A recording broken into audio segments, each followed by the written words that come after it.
Kembali kita di Ngaji Narasi Online. Assalamualaikum warahmatullahi wabarakatuh. Alhamdulillahi wa kafa. Wassalatu wassalamu ala sayyidil Mustafa Sayyidina wa maulana Muhammadin rusulil mujtaba wa ala alihi wa ashabihi ahli sidqi wal wafa, amma ba'du. Allahumma salli ala Sayyidina Muhammad tibbil qulub wa dawaiha wa sihhatil abdan wa afiyatiha wa nuril absar wa dhiyaiha wa qutil ajsad wa ghidaiha wa ala alihi wa sahbihi wa sallim. Sahabat Ngaji Narasi Online, alhamdulillah kita ketemu lagi, dan hari ini kita akan ngaji hadis ke-43. Ya, bila yang sebelumnya kita bahas hadis ke-42 tentang stop ghibah dan fitnah, hari ini kita bicara tentang hadis yang amat penting, yang bisa jadi ini kita termasuk orang-orang yang lalai, lupa bahwa kebaikan yang kita rasakan bukan sebagai nikmat tapi sebagai istidraj.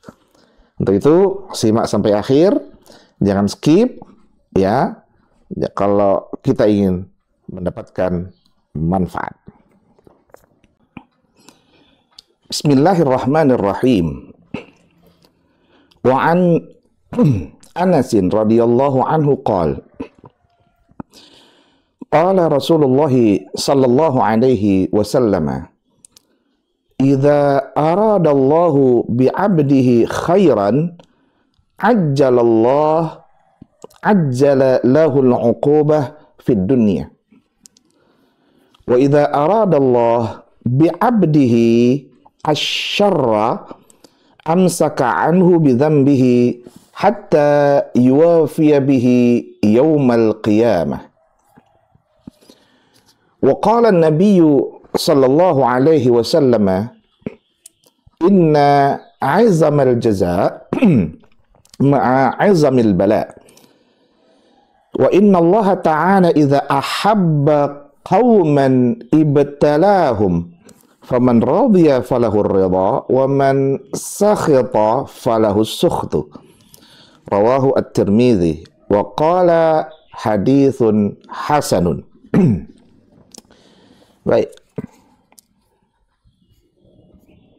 Hadis ini yang menginformasikan adalah sahabat Anas bin Malik, semoga Allah meridainya.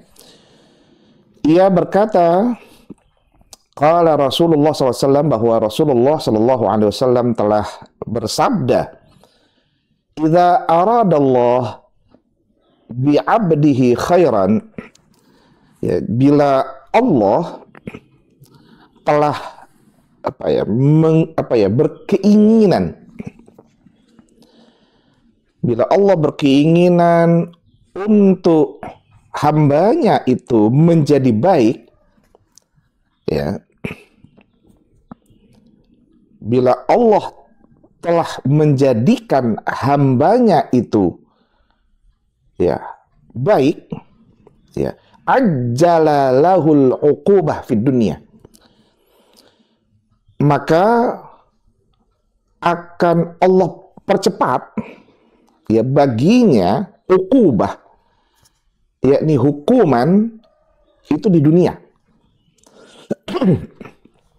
Ini ungkapan yang cukup menarik ya, karena bila Allah ya khairan itu, saya amat berkeyakinan ya bahwa yang disebut dengan khairan bukan sekedar kebaikan dunia, tapi yang sesungguhnya adalah kebaikan akhirat.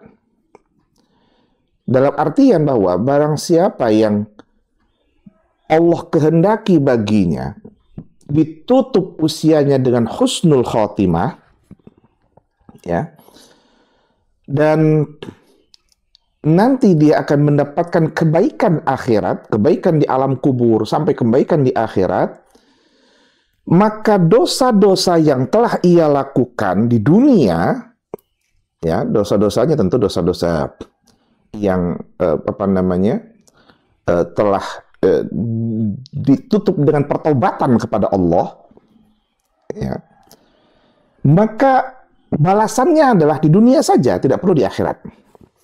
Nah, di dalam kitab Daril Falihin itu disebutkan bahwa uqubah fid dunia, hukuman di dunia, ini karena kait-kait dengan hadis yang sebelumnya ya, tentang bahwa Rasul itu amat marah ya ketika digibahi, bahkan sampai difitnah ya, tapi marahnya itu dipendam oleh Rasul dengan cara sabar. Bayangkan ada Rasul dibilang nggak adil.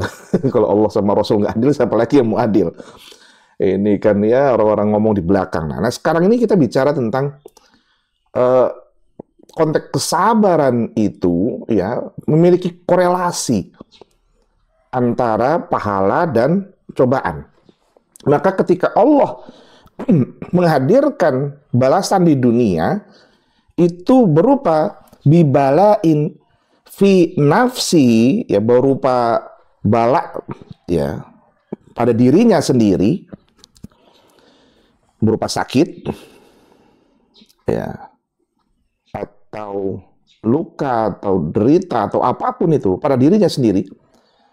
Ya hadis yang sebelumnya itu ya, entah itu sakit, kecemasan ya, dan lain sebagainya, au bimauti sadiqihi. Jadi hukuman di dunianya itu ya baik menerpa dirinya sendiri atau dengan kematian orang yang amat dekat dengannya ya, au bifaqdi malihi, atau dengan cara hilangnya harta ya, hilangnya harta itu cobaan yang Allah buat. Jadi kalau ada terjadi sesuatu pada dirinya atau pada keluarganya, teman dekatnya, atau pada hartanya ya, wanahwi atau dan lain sebagainya, apapun itu yang terasa amat berat ketika tertimpa pada dirinya, fayakunu dzalika idza sallama minat tabarrum minal aqdar kafaratan li jinayatihi. Jadi itu semua ya, fayakunu dzalika, terjadinya bala itu, kemudian salama minat tabarum, dia merasa menerima dengan kesungguhan diri atas ketetapan Allah padanya, ketetapan yang berupa bala tadi ya, ia terima minal aqdar, takdir-takdir yang dihadirkan padanya, ia terima semua, maka itu menjadi kafarah, menjadi penghapus ya, penebus, menjadi penebus atas lijinayatihi, atas dosa-dosa kejahatan yang telah ia lakukan. Dengan demikian fayuwa fil qiyamah, maka nanti itu semua akan dibawa, dikumpulkan, dihadirkan pada hari kiamat. Ya, waqad khallasa min tabi'ati dzambi wa darkihi ya, dan itu telah menjadi pola cara agar ia bebas ya, membebaskan dirinya ya dari konsekuensi dosa yang telah ia lakukan, atau apapun lah tingkatan-tingkatannya ya yang telah ia lakukan. Nah, inilah pentingnya kita pahami bahwa ketika seseorang sakit itu penghapus dosa. Ketika ada masalah, problem segala hal ya berat amat pada dirinya, ingat itu penggugur dosa. Itu semua adalah cara ukubah Allah agar nanti di akhirat nggak perlu lagi dibahas. Itu kalau Allah menginginkan pada hambanya itu kebaikan di akhirat nanti, ya, kebaikan baik dia nanti di akhir hidupnya dia husnul khotimah, kemudian selamat di alam kuburnya sampai selamat nanti di akhirat. Wa idza aradallahu bi 'abdihi syarra amsaka anhu bi dzambihi hatta iwafi bihi yaumal qiyamah. Astagfirullah. Oh, ini parah sekali ini. Dan bila Allah sudah menginginkan keburukan pada hambanya, maka Allah akan amsaka anhu bizambih, dijaga, dipelihara, disimpan ya dari orang tersebut dosanya itu, hatta yuwafi bihi yaumal qiyamah, sampai itu semua dijaga, disimpan oleh Allah hingga nanti dibeberkan itu, disampaikan ya pada hari kiamat. Masya Allah. Masya Allah, Masya Allah. Inilah maka saya termasuk orang yang selalu berdoa, ya, yang diajarkan oleh Rasulullah dan guru kami mengajarkan itu. Hendaknya selalu berdoa, Allahumma inni a'udzubika minka. Ya, karena ini bicara tentang kehendak Allah terhadap hambanya, baik kehendak kebaikan maupun kehendak keburukan. Ya, karena kita ini pion semua. Maka kita berdoa kepada Allah, ya Allah, aku berlindung kepadamu darimu sendiri, ya Allah. Nah, pertanyaannya kok berlindung kepada Allah dari Allah? Karena Allah punya sesuatu yang tidak dimiliki manusia. Apa itu? Dan tidak dimiliki oleh seluruh makhluk di alam raya ini. Apa? Berupa kehendak. Allah punya kehendak. Bayangkan ketika Allah menghilangkan rahmat pada hambanya, apa yang bisa terjadi? Dan doa silahul mu'minin, dan doa itu adalah senjata paling hebat bagi orang yang beriman. Dan kita meminta kepada Allah agar Allah merubah takdir buruk itu berupa apa? Kehendak ketidakbaikan, hilangnya rahmat Allah, hadirnya uqubah yang tidak baik kepada kita, sehingga kita itu menjadi sesuatu orang yang istidraj. Ya. Ini kan idza aradallah bi'abdihi syarra amsaka anhu bidzambihi hatta yuwafi bihi yaumal qiyamah, itu istidraj. Ya, enggak mati-mati terus dia mendapatkan kenikmatan seolah-olah itu adalah kenikmatan, dianggapnya sesuatu yang membahagiakan. Ada orang yang nggak pernah sakit-sakit, ya. Lalu kemudian dia sombong, alhamdulillah kita nggak pernah sakit-sakit. Ya, padahal sakit itu cara penghapusan dosa dari Allah, misalnya seperti itu. Alhamdulillah saya punya harta banyak, rumah saya di sini, tanah saya di sini, punya gedung, punya mobil, punya istidraj. Hati-hati, istidraj. Istidraj itu adalah pemberian yang terus-menerus, kebaikan, kenikmatan padanya sebagai upaya untuk dia lupa dengan Allah. Astagfirullah, astagfirullah, astagfirullah. Maka kita minta kepada Allah, ya Allah, tolong aku berlindung kepadamu, ya Allah, dari kehendak-Mu yang akan menjauhkan diriku darimu, ya Allah. Nah, kehendak-Mu yang dimana engkau berkehendak keburukan kepada hambanya, maka keburukan itu akan menjadi jalan dosa pada kami. Ya Allah, tolong jaga aku, ya Allah. Itu doa. Ya.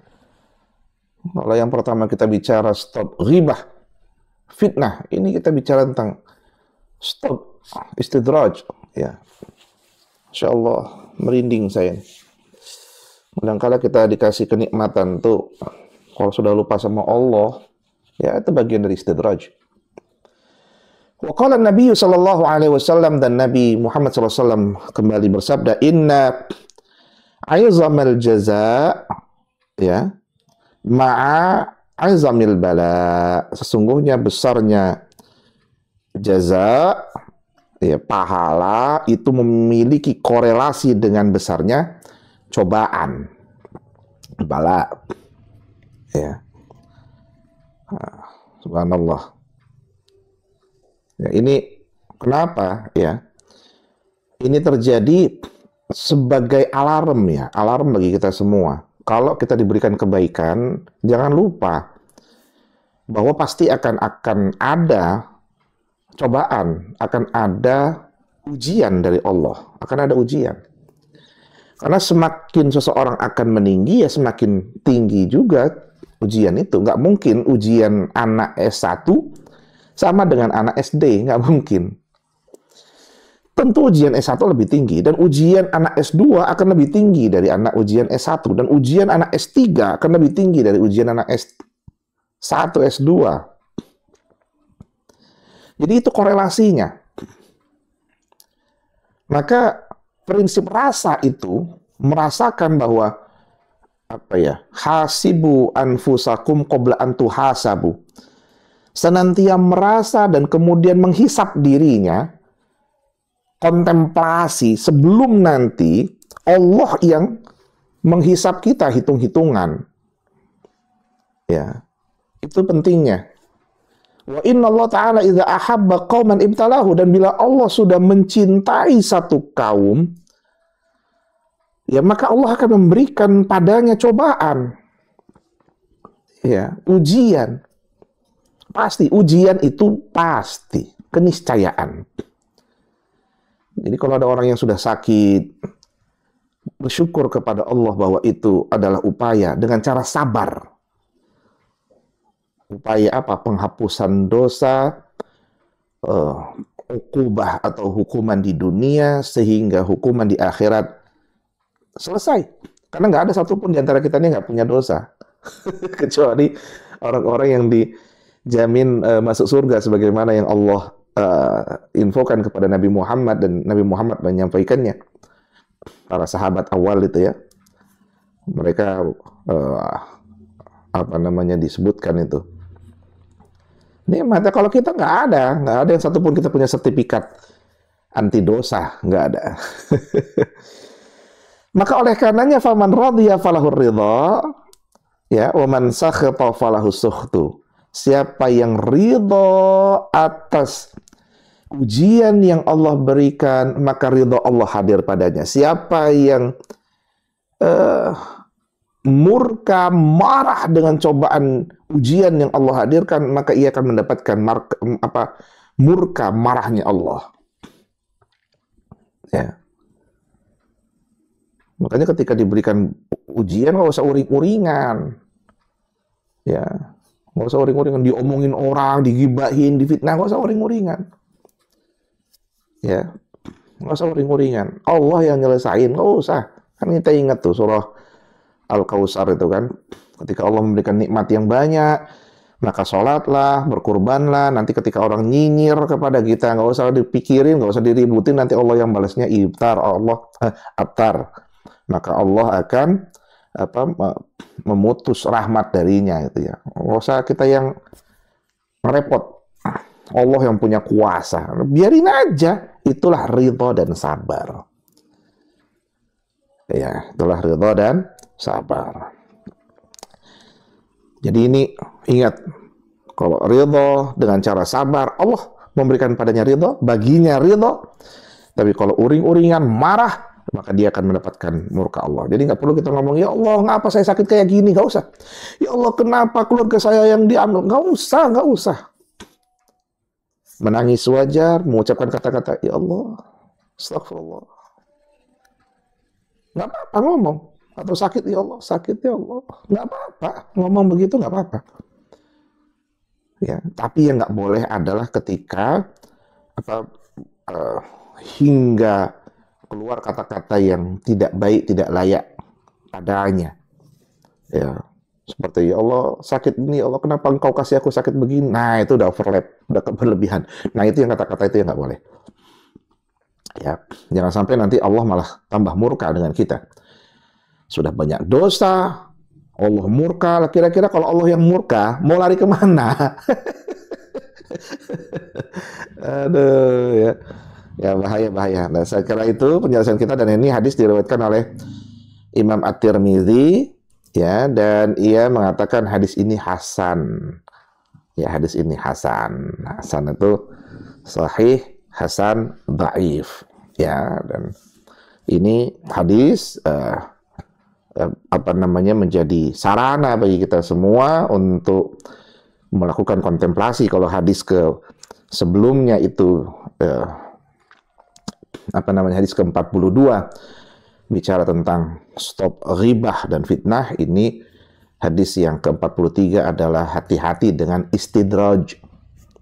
Ya, kalau Allah kasih lebih terus, hati-hati. Istighfar, sabar, menerima cobaan dari Allah, karena itu punya korelasi antara pahala dan ujian, sehingga Allah betul-betul memantapkan lebih banyak kepada kita ridhonya akibat dari kesabaran yang kita lakukan. Insya Allah kita ketemu lagi selanjutnya, sahabat ngaji Narasi Online, dan semoga Allah menerima ilmu yang kita pelajari dan kita bisa mengamalkan ilmu tersebut. Allahumma anfa'na bima 'allamtana wa 'allimna ma yanfa'una warzuqna 'uluman tanfa'una wahdina subul salam. Wa sallallahu ala sayyidina Muhammadin nabiyil ummi wa ala alihi wa sahbihi wasallam. Wafaqana Allah jami'an lima yuhibbu wa yardah. Assalamualaikum warahmatullahi wabarakatuh.